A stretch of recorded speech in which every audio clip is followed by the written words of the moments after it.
Olá, queridos, estamos aqui para mais um momento de reflexão.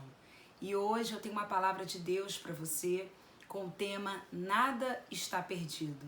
Em dias difíceis, em dias de angústias, em dias onde as notícias ruins não param de chegar, eu quero te dizer que nada está perdido. Eu quero compartilhar com você um texto que se encontra em Lucas capítulo 7, do versículo 11 ao 17. É uma história muito bonita, uma história de um milagre extraordinário, é uma história de um milagre por compaixão. É a história da ressurreição do filho da viúva de Naim. Bom, e diz assim o texto em Lucas 7, capítulo 7, versículo 11. Em dia subsequente, dirigia-se Jesus a uma cidade chamada Naim, e iam com ele os seus discípulos e numerosa multidão. Bom, queridos, dentro desse tema, nada está perdido, a Bíblia diz que Jesus, no dia subsequente, ou seja, no dia seguinte, após evitar uma morte, porque você pode acompanhar aí comigo em Lucas capítulo 7, que Jesus curou o servo do centurião que estava à beira da morte. Jesus evitou a morte, mas agora ele se depara com a morte. E por que a Bíblia deixa esses registros para nós, todos encaixados e muito bem elaborados? Porque Jesus tem poder sobre qualquer circunstância, sobre uma enfermidade onde a pessoa está à beira da morte. Jesus evita a morte daquela pessoa, como evitou a morte do servo do centurião, mas Jesus agora se deparou com a morte estabelecida e já até mesmo no caixão. Mas no dia seguinte, diz a Bíblia, que Jesus se deparou com a morte. A Bíblia diz que ele chega diante de um cortejo fúnebre. Eu quero dizer para você que nada está perdido para Deus. Eu quero dizer para você que você não deve colocar um ponto final onde Deus apenas colocou uma vírgula. Quem sabe essa situação difícil que você esteja enfrentando, esse problema que você está encarando há tantos anos e parece que não vai ter fim, ou um problema que chegou agora e parece que não tem mais solução, eu quero dizer para você que Jesus está colocando apenas uma vírgula. É apenas uma vírgula, não ponha um ponto final onde Jesus colocou uma vírgula. Você sabe que no português, onde nós colocamos uma vírgula, é para darmos continuidade a uma frase, a uma história. Quando colocamos um ponto final, é porque encerramos a história. Jesus não colocou um ponto final na vida da viúva de Naim. Jesus não colocou um ponto final na vida do filho daquela viúva que já estava num caixão. Mas a Bíblia diz aqui, no versículo 11, que ele ia com numerosa multidão e ele foi para Naim com seus discípulos. Versículo 12 diz: como se aproximasse da porta da cidade, eis que saía o enterro do filho único de uma viúva, e grande multidão da cidade ia com ela. Eu quero dizer para você que o encontro de Jesus com o cortejo foi no portão da cidade, diz aqui o versículo 12 que nós lemos. Por quê? Porque naquele tempo os mortos, eles não podiam ser sepultados dentro de uma cidade judaica. E eu quero dizer uma coisa para você. Não guarde coisas mortas dentro de você. Uma cidade que era considerada judaica, israelita, judia, era uma cidade onde não poderiam ter mortos sepultados dentro da sua cidade. Os cemitérios ficaram fora da cidade. E quantas pessoas que se dizem povo de Deus estão guardando coisas mortas, coisas que já foram enterradas, coisas antigas, coisas podres dentro de si mesmas, porque não conseguem a libertação que só Jesus pode dar. Não guarde coisas mortas dentro de você. Jesus te chamou para a vida e vida com abundância. Amém? Nós somos um povo que exala a vida. Nós não somos um povo que exala a morte. Da nossa boca saem sempre palavras de vida, palavras de alegria, palavras de vitória, mesmo quando tudo não vai bem. Nós falamos pela fé, nós falamos porque nós andamos pelo que cremos e não pelo que vemos. Então Jesus, ele vai até Naim porque ele tinha um propósito. Se antes ele evitou a morte, agora ele vai de encontro à morte. Jesus encara a morte porque ele é a própria vida e ele é aquele que tem poder sobre a morte. E ele então vai para Naim e a Bíblia diz que ele se depara com um cortejo, né, do filho único de uma viúva. E meus queridos amados ouvintes, Naquele tempo, ser viúva já era difícil. Ser viúva era ficar totalmente desprovida dos cuidados financeiros de uma família, de um esposo. Mas aquela viúva ainda tinha uma chance, porque ela tinha um filho. Então aquele filho, os historiadores dizem que ele tinha entre 17 e 20 anos, né? Aquele filho certamente era o provedor do lar. Então agora aquela viúva perde o seu único filho, a sua única provisão. E o que vem na mente daquela mulher que já não tinha perdido o marido e agora perde o seu único filho. Eu estou sozinha. Eu estou desamparada. Eu não tenho condições mais de me sustentar. Eu terei que mendigar. Eu terei que pedir ajuda às pessoas. Irmãos, a Bíblia diz que melhor é dar do que receber. É muito melhor quando você tem condições de abençoar do que quando você precisa receber. Por isso nós precisamos sempre colaborar com a obra de Deus, com as pessoas que estão necessitadas, porque receber é uma situação de miséria ou até mesmo de dependência. Mas quando nós podemos abençoar, é porque nós estamos com condições dadas pelo Senhor para isso. E isso é algo tremendo que nós precisamos entender a cada dia, que é melhor dar do que receber.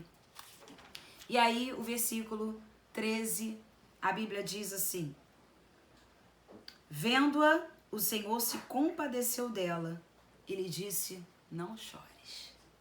Eu quero dizer para você que o olhar de Jesus está sobre a tua vida. Jesus olhou para aquela mulher, Jesus viu aquela mulher, Jesus reparou no sofrimento daquela mulher. E quando ele vê aquela mulher, ele está dizendo para ela: não chores. Esse milagre foi um milagre de compaixão. Ela não pediu nada a Jesus. Ela não pediu nada a Jesus. Mas Jesus olha para ela, e eu quero dizer que você está atraindo o olhar do Senhor hoje.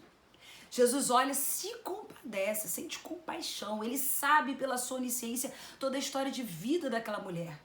Ele sabe que aquela mulher agora está totalmente sozinha, desamparada e passando a maior dor da sua vida, que é perder um filho. E o seu único filho. Até porque Deus amou o mundo de tal maneira que deu o seu Filho unigênito para que todo aquele que nele crê não pereça, mas tenha vida eterna. Então Deus sabia muito bem da condição de perder um filho, de doar o seu filho, Jesus. E Deus, quando entregou o seu filho Jesus, entregou para a morte. Entregou para a morte. Meu Deus! Então nós precisamos compreender que esse amor do Senhor, ele é lindo, ele é maravilhoso, ele é tremendo. É um amor que nos leva até mesmo a um constrangimento. Porque ninguém nos amou assim como ele nos ama. Ninguém nos amou como ele nos ama. Esse Deus é maravilhoso, queridos. Esse Deus está olhando para você hoje. Você, se tiver fé, está atraindo o olhar do Senhor. E ele está tendo compaixão da tua vida. E agora é hora do Senhor dizer para você: não chores. No momento que Jesus fala para aquela mulher: não chores. Pense na história daquela viúva. A princípio, parecia que tudo estava perdido. Um jovem aí de cerca de 20 anos que nós estamos falando, parecia que tudo estava perdido. Ele já havia morrido, constataram a sua morte, embalsamaram aquele jovem, colocaram ele num caixão, o cortejo estava indo para o cemitério. Tem situações em nossas vidas que nós estamos assim. Tudo está caminhando para a morte. Tudo está caminhando para o sepultamento, finalizar uma história. Mas quando Jesus fala para aquela mulher: não chores, queridos, quanta coisa Jesus está falando com esta única frase. Quantas coisas Jesus está demonstrando com essa compaixão. Intrinsecamente, Jesus está dizendo: não é o teu fim. E hoje Jesus fala para você: não é o teu fim. Intrinsecamente, Jesus está dizendo: eu te encontrei, eu cheguei, Naim, e vou te socorrer. Intrinsecamente, Jesus está dizendo para ela: não chores, eu sinto a tua dor. Jesus está falando com você hoje, que ele sente a tua dor. Intrinsecamente, Jesus estava dizendo: não vai terminar assim. Oh, aleluia. Essa história não vai terminar assim. Eu cheguei para mudar a tua história, para mudar o fim dessa história. Intrinsecamente, Jesus estava dizendo para aquela viúva: eu vou te surpreender. Jesus estava dizendo para aquela viúva: você voltará a sorrir. Você já passou por situações que você imaginou nunca mais sorrir? Você já passou por situações onde as lágrimas, o choro tomam conta da tua vida e você pensa: nunca mais eu vou voltar a sorrir. Sem meu marido, sem meu filho. E Jesus chega para dizer: você voltará a sorrir. Jesus está dizendo para aquela mulher intrinsecamente: não chores, porque você e seu filho serão minhas testemunhas. Porque as lutas que passamos, as provações que vivemos, é para que no final glorifiquemos o nome do Senhor e possamos dar testemunho do que Ele fez, do que Ele tem feito, do que Ele pode fazer. Querido, Jesus não para um cortejo, um funeral à toa. Jesus chega para interromper um cortejo fúnebre, porque Jesus interrompe o que Ele quiser. Se Jesus quiser parar agora este problema que você está enfrentando, essa adversidade que você está atravessando, Jesus para agora. Jesus para esse cortejo fúnebre e diz: chega, eu cheguei e eu sou a vida sobre a morte. As minhas palavras são espírito e são vida. Pense que Jesus neste momento pode estar interrompendo uma situação trágica na tua vida e trazendo agora um sorriso, uma alegria, uma paz sobre a tua alma, sobre o teu interior. Versículo 14 de Lucas capítulo 7, a Bíblia diz assim: chegando-se, ou seja, ele se aproxima do caixão e toca aquele caixão ou esquife. E parando os que o conduziam, disse: jovem, eu te mando, levanta-te. Olha a ordem que Jesus faz as coisas. Ele para, ele se aproxima do caixão, diz o versículo 14, ele toca o caixão e ele para os que estavam conduzindo. Quando Jesus toca o caixão, ele evita tocar no morto, né? Por causa do costume dos judeus. Então Jesus, como sempre, respeitando a lei, as leis judaicas, ele vai e não toca no morto, porque se ele toca no morto, ele se torna impuro, e então ele toca o caixão, porque para Jesus não existem barreiras. Aquela mulher que tocou também na orla das vestes de Jesus, ela não quis quebrar os costumes também judaicos, então ela toca nas vestes para não fazer com que Jesus ficasse impuro diante dos homens, porque ninguém é capaz de tornar Jesus impuro, né? Então Jesus naquele momento ele vai e toca o caixão, toca o esquife e ele também para aqueles que estavam conduzindo o caixão. Então Jesus para o caixão e para aqueles que estavam conduzindo o caixão, ou seja, ele detém o poder da morte e quem está ali para conduzir a morte. Você sabe que Jesus vai parar na tua vida pessoas que estão conduzindo a morte na tua vida. Jesus vai paralisar. Jesus vai deter. Pessoas que estão trazendo morte para você, trazendo morte para tua família, Jesus vai parar. Jesus para, toca o esquife, mas para também quem está conduzindo o esquife. Ele está dizendo: peraí, eu cheguei, vocês podem parar de levar esse caixão aí, porque eu estou tocando agora. E se eu tocar a vida, se eu tocar a cura, se eu tocar a libertação, se eu tocar a salvação, então vocês podem ir parando com tudo isso aí que vocês estavam tramando, porque eu não vou permitir que esse jovem seja sepultado. Ele para todos aqueles que conduzem, aqueles que estão conduzindo também acabam parando, se detendo por causa do poder de Jesus, porque diante de uma ordem de Jesus, de um toque de Jesus, todos têm que parar. Quando Jesus toca, todos precisam parar e observar. E aí vem a ordem de Jesus: jovem, eu te mando, levanta-te. Jesus está dizendo: esse projeto maligno não vai ser concluído. Ele fala ao morto, dá uma ordem, tudo tem que parar. Quando Jesus falar, tudo vai ter que parar. Na tua vida, na minha vida. Quando Jesus fala, todos precisam obedecer. Ele não queria o morto apenas de olhos abertos. Qual foi a ordem de Jesus? Jovem, abra os olhos? Não, ele disse: jovem, eu te mando, levanta-te. E aí vem o versículo 15, que diz: sentou-se o que estivera morto e passou a falar. E Jesus o restituiu à sua mãe. Então, Jesus não queria aquele jovem que estava morto apenas de olhos abertos. Jesus queria aquele jovem sentado, ou seja, posicionado. Quantas pessoas se encontram mortas espiritualmente? E às vezes, diante das palavras de Jesus, elas até abrem os olhos. Mas Jesus quer uma posição de estar sentado. Eu não sei do que aquele jovem morreu, a Bíblia não fala, mas nós podemos entender que aquele jovem morreu de algo muito sério. Uma doença que o levou a ficar definhado. Parece que Jesus quer mostrar para aquela mãe: eu trago teu filho de volta à vida e trago perfeito. Aquele jovem provavelmente não se sentava mais. E Jesus queria mostrar para aquela mãe: eu trago de volta a vida e trago perfeito. Porque o milagre que Jesus faz é completo. O milagre que Jesus faz é eterno. O milagre que Jesus faz é algo que todos verão e glorificarão e testemunharão. Então aquele jovem provavelmente sofreu de uma doença que o deixou na cama, deitado. Então Jesus já fala: jovem, eu te mando, levanta-te. Porque você sabe como é que é mãe, né? Mãe, quando uma criança cai, quando uma criança se machuca, ela geralmente tira totalmente a roupa daquela criança e vai olhar aquela criança completamente. Vai olhar aquele filho, vai fiscalizar. E mãe sabe onde tem um arranhão. Mãe sabe onde tem um hematoma. Mãe sabe que tinha uma mancha que apareceu que não existia. Mãe sabe dessas coisas. E Jesus sabe que mãe é assim. Jesus sabe. Então Jesus coloca aquele jovem sentado. Sentado. E não apenas sentado. É interessante o que Jesus faz na vida daquele jovem. Como nós vimos aqui no versículo 15. Vamos no versículo 15 que diz: sentou-se o que estivera morto. Nós acabamos de ler isso. Mas olha o detalhe aqui. E passou a falar. Então aquele jovem não apenas abre os olhos, porque para sentar-se ele abriu os olhos, se senta e ele começa a falar. Foi um processo. Jesus dá ordem, ele se senta e começa a falar. Falar o quê? Glória a Deus. Eu não sei o que aquele jovem falou, mas fiquei imaginando, né? Mãe, eu estou aqui. Porque para aquele jovem não havia ninguém mais importante que a sua mãe. Para aquela mãe não havia ninguém mais importante do que aquele jovem.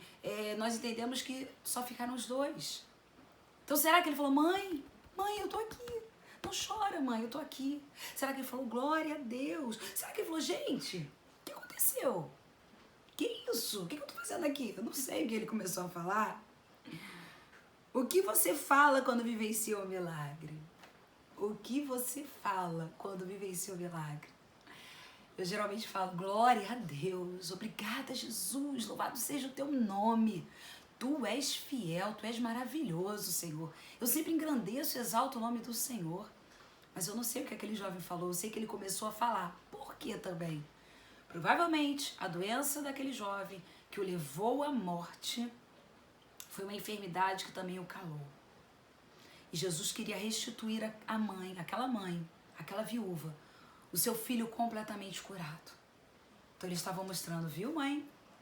Ele está sentado, ele está falando. E aí o final do versículo 15 diz que aí sim Jesus restitui aquele jovem à sua mãe. Jesus está mostrando para ela: eu te devolvo perfeitamente aquilo que estava morto, aquilo que estava sem vida. Irmãos, Jesus, quando faz o milagre, eu volto a repetir, ele faz por completo. Jesus não devolveu aquele jovem em coma. Jesus não devolveu aquela mãe o jovem paralítico. Jesus não devolveu aquela mãe o jovem mudo. Jesus devolveu aquela mãe um jovem completamente restaurado pelo poder da sua palavra. Jesus apenas disse: jovem, eu te mando, levanta-te. Levanta-te. Levanta-te para a vida. Levanta-te para falar. Levanta-te para viver. Levanta-te para caminhar. Levanta-te para fazer a minha obra. Levanta-te para testemunhar. Levanta-te para acolher a sua mãe. Levanta-te porque não é o teu fim. Eu não deixei essa história trágica terminar assim. E Jesus hoje não vai deixar essa história trágica que você está vivendo, ela não vai terminar assim. Não espere perder nada para dar valor ao que você tem. Por que eu digo isso? Jesus devolve aquele jovem à sua mãe. Aquela mãe já estava, não digo conformada, mas já estava caminhando para o sepultamento. Ela participou de toda a tradição e ela foi até o fim. Você sabe que mãe vai até o fim, né? Quando Jesus foi crucificado, quem estava lá aos pés da cruz? Maria. Mãe vai até o fim, do nascimento à morte, mãe está ali, né? E é interessante que Jesus então devolve aquele jovem à sua mãe. E agora aquele filho tinha mais valor. aquele filho tinha mais amor, aquele filho tinha mais cuidados, aquele filho tinha mais mimos. Que quando nós perdemos alguma coisa e recuperamos, nós valorizamos mais o que perdemos. Por exemplo, há uns 4 anos atrás, eu perdi a minha aliança. Quando eu perdi a minha aliança, meus irmãos, ela caiu de um apartamento que eu morava, da janela de um apartamento que eu morava, estava frouxa no meu dedo, caiu. Eu fiquei desesperada, eu orei, eu clamei, meu marido desceu, minha filha desceu, foi procurar no todo o estacionamento do condomínio, não achou a minha aliança. Eu dormi sem a minha aliança, quando eu acordei eu já olhei logo pro meu dedo sem a minha aliança. No dia seguinte, uma funcionária do condomínio conversando comigo, e falou pra mim, eu falei com ela, poxa, você não achou nenhuma aliança por aqui não? Falou, não achei não. Vou varrer aqui agora, mas não achei não. Mas se eu achar, eu te falo. Irmãos, não demorou 10 minutos, bateram na minha porta. E aquela funcionária falou assim, por acaso é essa aliança que você está procurando?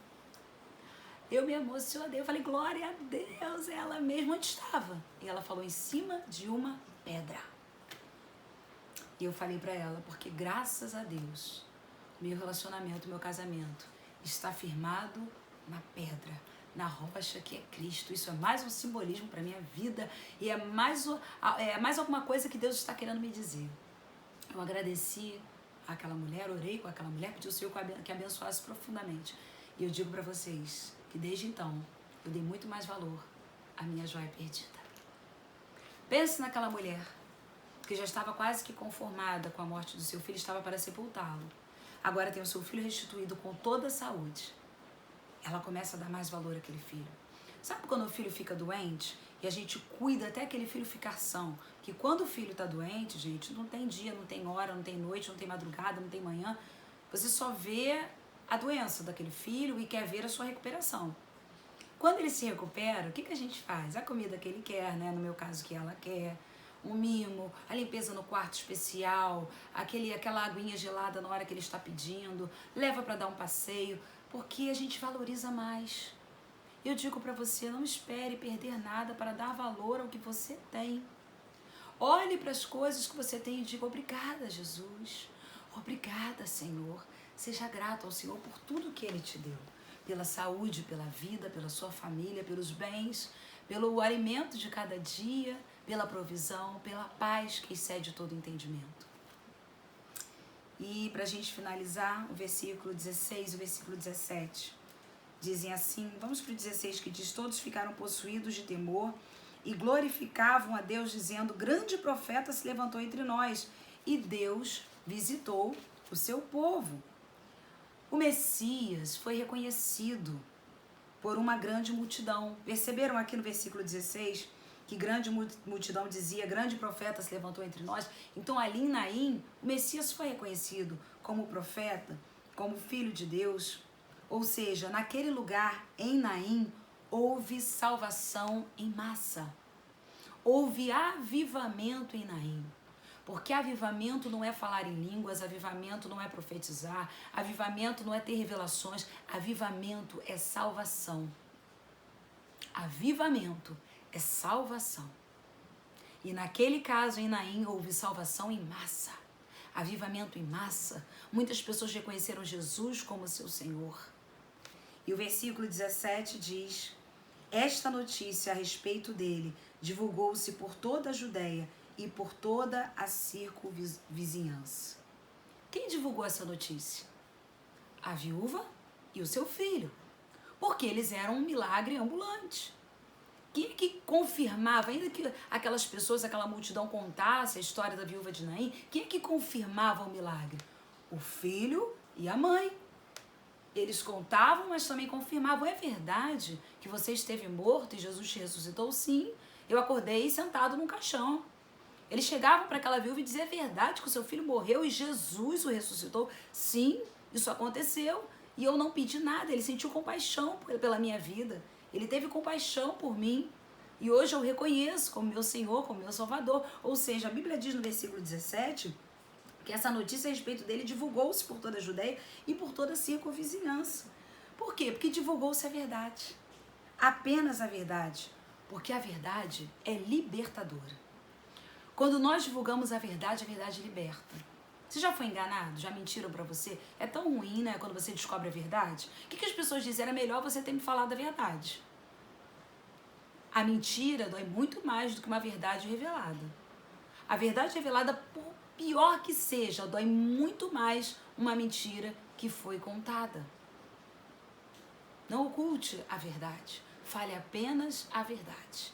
Divulgue a verdade.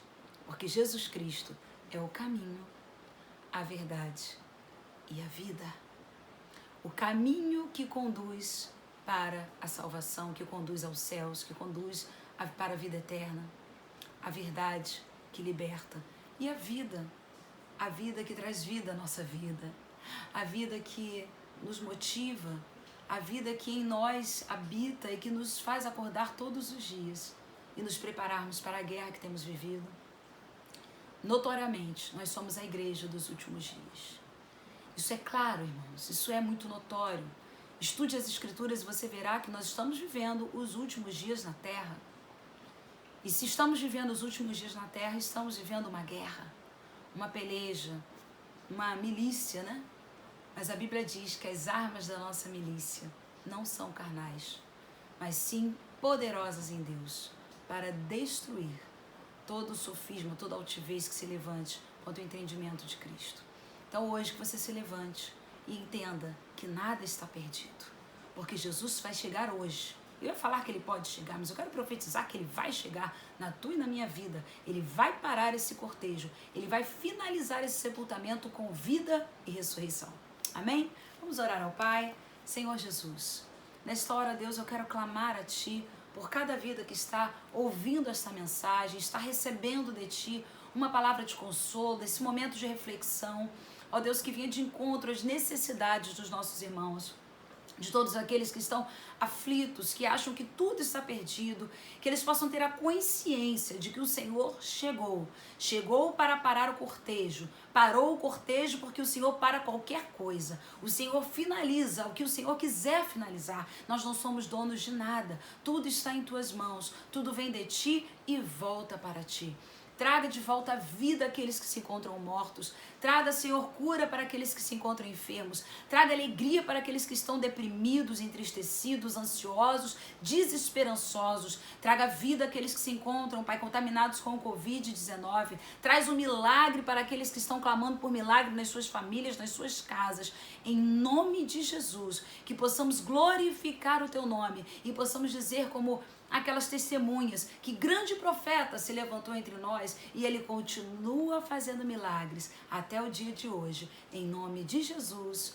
Amém e amém. Amém, queridos. Até o nosso próximo momento de reflexão. Não se esqueça de se inscrever no nosso canal, curtir essa mensagem e compartilhar essa mensagem para que mais vidas sejam alcançadas em nome de Jesus, amém? Que o Senhor te abençoe e te guarde, que o Senhor faça resplandecer o rosto dele sobre a tua vida, que o Senhor sobre ti levante o rosto, que o Senhor tenha misericórdia de ti e te dê a paz, amém? Beijos estalados, aquele coraçãozinho e até a próxima.